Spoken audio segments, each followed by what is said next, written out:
Halo guys, David di sini dan ini adalah Realme 7i 7e. HP ini diluncurin barengan sama Realme 7 ya, HP yang kemarin udah kita review duluan. Dan ini hasilnya positif banget, recommended buat harga 4 jutanya. Kalau 7i ini sendiri, dia posisinya ada di bawah 7, pasti langsung kelihatan lah. Dari harganya yang ada di angka 3,2 juta. Bedanya hampir sejuta, lumayan jauh. Selisih kualitas yang kita dapetin dari HP ini juga buat saya berasa jauh dari Realme 7. Banyak yang dikurangin. Sampai saya mikir, strategi Realme kayak gimana sih? Kenapa nggak fokus di Realme 7 aja? Terus segmen harga 3 jutanya ditanganin oleh Realme 6, HP bagus yang baru setengah tahun lalu diluncurin. Mungkin ya kalau dipikir-pikir alasannya karena stok Realme 6 udah nipis kali, mungkin saking lakunya. Jadi harus ada yang baru, suksesor lah istilah kerennya. Tapi balik lagi sih, kenapa harus repot mikirin buat bikin HP yang baru, yang harganya sama, tapi kualitasnya nggak bisa nerusin yang lama itu?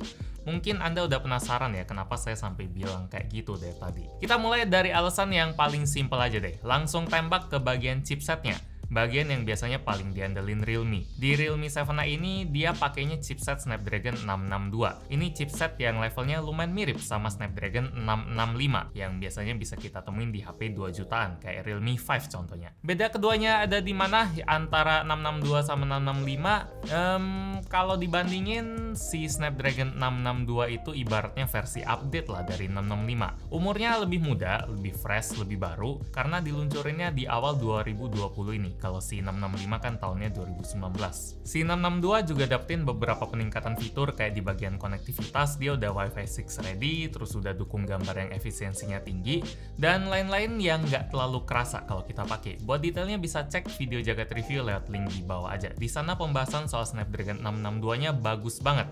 Termasuk kekurangannya juga kalau dibandingin sama 665. Dan tentu aja soal performanya yang ternyata beda tipis kalau dibanding sama 665. Intinya kedua chipset itu 11-12 lah. Ya, jadi nggak heran lah kalau saya langsung anggap kalau Realme 7i ini harganya masih bisa dinego lah.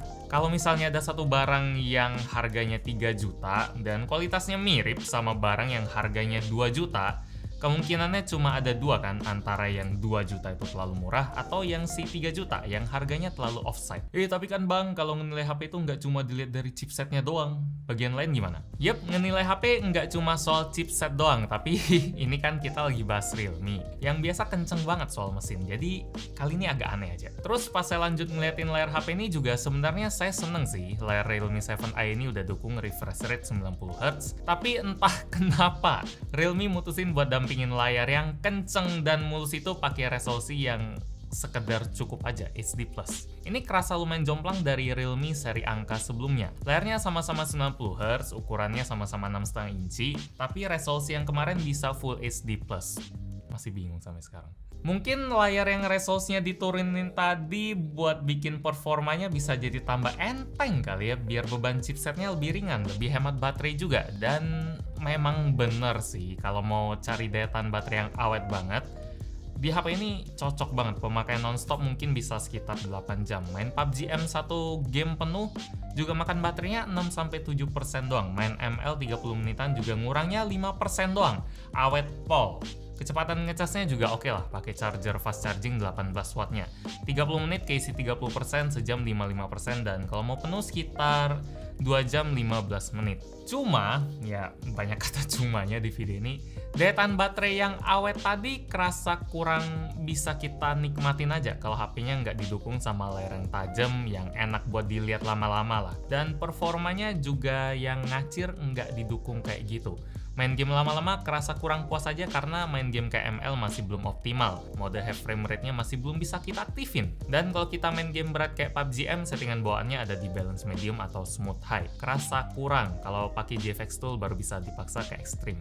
Ya, di smooth ekstrim dengan drop FPS dikit-dikit. Lagi pula kalau misalnya Anda memang pengen HP yang maksimal banget di baterai, kayak HP ini nggak terlalu mentingin performa atau layar, masih ada kok alternatif HP Realme lain yang harganya 2 juta pas aja. Realme C15, C15.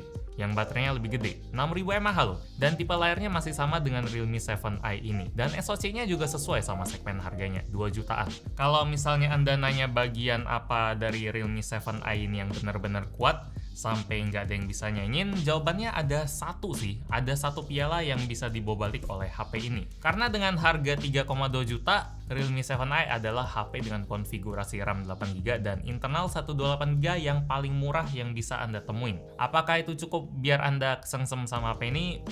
Itu bisa dijawab oleh Anda sendiri sih. Seleranya gimana?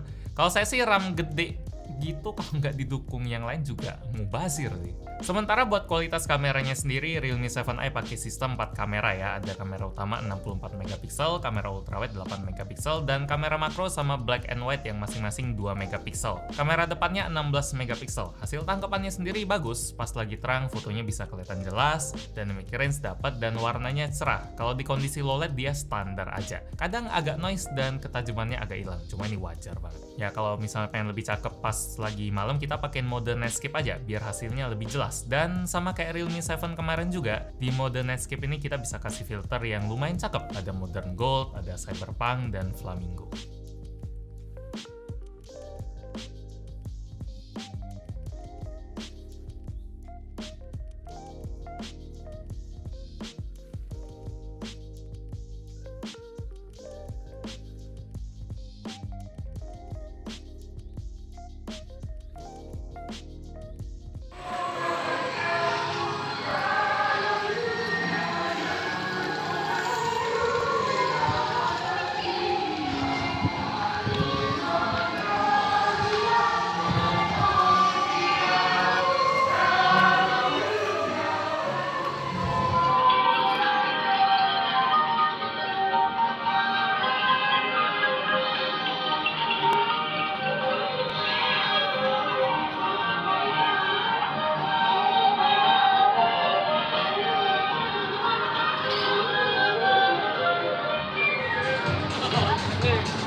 Tadi di kamera belakang kita rekamnya pakai resolusi Full HD ya, selain karena Full HD itu ya paling bagus lah, paling stabil gitu.